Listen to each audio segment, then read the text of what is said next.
Felipe Garrafa, muito bom dia para você. Você que está na fronteira do Brasil com a Venezuela, trazendo toda a notícia em tempo real, direto para o Jornal Gente, Rádio Bandeirantes, Band News TV, em um mundo, gente, que está se perguntando o que vai ser daqui para frente. E os 5 continentes se preparando para o começo que a gente chama na aula de história de marco na linha do tempo. China e Rússia com declarações firmes contra o que chamam de intervenção de Washington em um país estrangeiro. Pequim pediu também a imediata libertação de Nicolás Maduro e sua esposa. O governo de Xi Jinping afirmou que a operação militar norte-americana viola o direito internacional e as normas que regem a soberania dos estados. Moscou foi na mesma linha e classificou a ação como um ato de agressão armada e considerou insustentável qualquer tentativa de justificar a ofensiva norte-americana.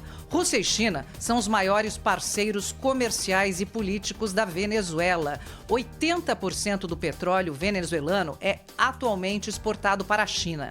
Mas o que se nota é que, apesar das manifestações oficiais, não há nenhuma decisão de ação concreta para apoiar a Venezuela contra os americanos. A Rússia está em guerra com a Ucrânia há quase 4 anos, gente, e tenta retomar a sua influência geopolítica em parte da região da chamada antiga União Soviética. Além disso, não interessa para Moscou escalar a briga com a Casa Branca, já que Trump tem mostrado mais aceitação às ações do Kremlin. Pequim também está mais preocupada em garantir sua hegemonia na Ásia e com o grande problema de Taiwan, que pode aí desencadear uma guerra. Por outro lado, a China quer ter acesso a recursos naturais que necessita para o seu desenvolvimento, sua segurança alimentar e também sua segurança energética. Até por isso, Washington já sinalizou que não vai interromper as exportações de petróleo venezuelano para a China. E a Europa?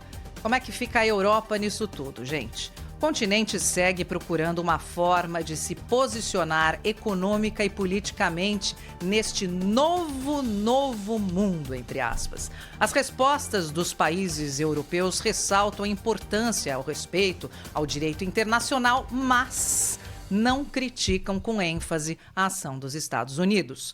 Vários países, inclusive, destacam que a Venezuela fica melhor sem Maduro. A França deu a resposta mais objetiva ao episódio. O presidente Emmanuel Macron disse que o povo venezuelano se livrou do ditador Nicolás Maduro e que é preciso celebrar. Sim, com essas palavras. A Europa também não quer bater de frente com os Estados Unidos, seu principal parceiro comercial, e também necessitam do apoio americano para a guerra que acontece no continente. A União Europeia também se vê aí com um grande problema às ameaças de Trump de anexar a Groenlândia, que é rica em recursos naturais, aos Estados Unidos. Território que pertence à Dinamarca. Logo após a ação americana na Venezuela, viralizaram entre os apoiadores de Donald Trump fotos da Groenlândia com a bandeira americana. Movimento iniciado por uma influenciadora que é esposa aí de um importante assessor do presidente americano.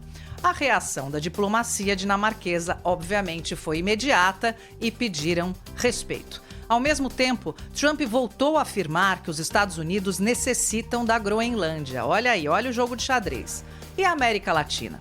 Será a região, sim, mais diretamente afetada, como disse a Thaís. Antes, era uma região de influência norte-americana, que a gente precisa explicar aqui, o que expõe a uma nova doutrina Monroe. Trump, em sua entrevista, declarou que precisa fazer algo contra cartéis mexicanos, contra Cuba, contra a Colômbia.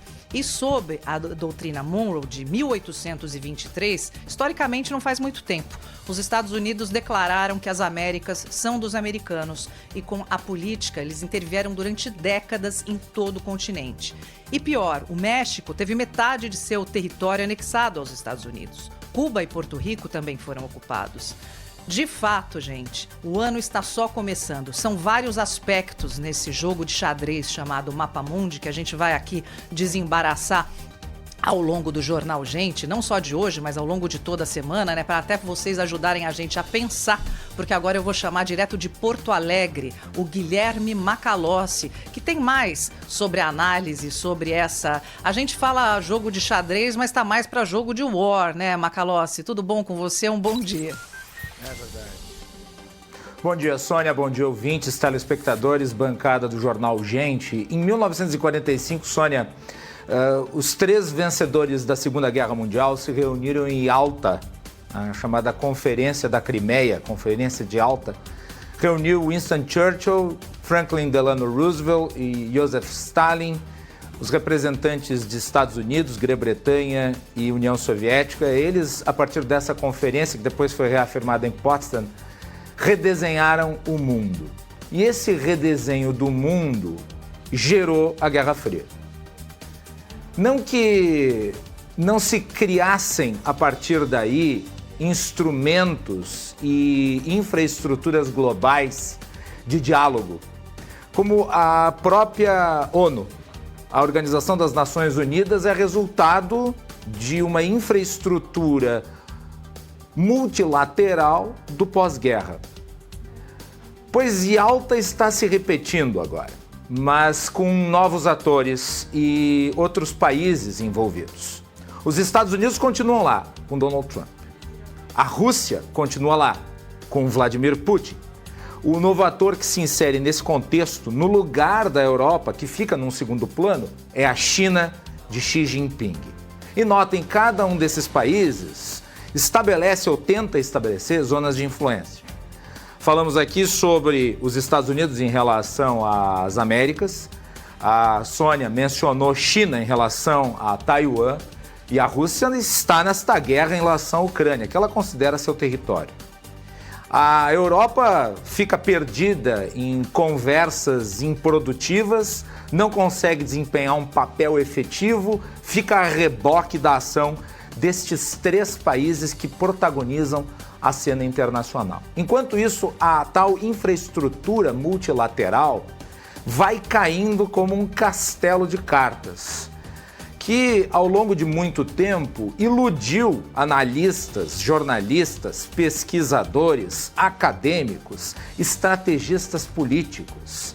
No fim das contas, toda essa infraestrutura não serviu para desenhar um mundo como o vislumbramos hoje. Serviu para mascarar a Realpolitik, que é aquela que dá conta realmente do que se estabelece como ordem global. E esta ordem global foi no passado e é no presente moldada pelos interesses das grandes potências. Os Estados Unidos deixaram de olhar para a América durante muito tempo. E os braços da China e da Rússia se ampliaram para cá, notadamente os da China, principalmente pelo aspecto econômico.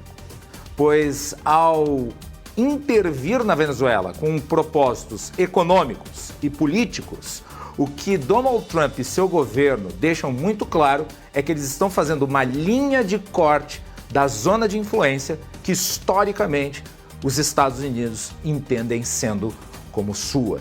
De volta no estúdio em São Paulo.